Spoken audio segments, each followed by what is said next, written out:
omzum yükle doldu ama bende vazgeçmek yoktu. Bitmedi, bitmedi, bitirmedi. Ben özel değilim ya da öyle bir şey ama sen varken hep böyle hissettim, böyle hissettim.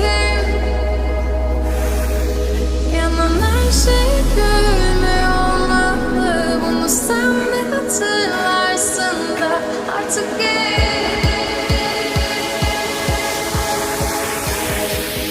böyle hissettim.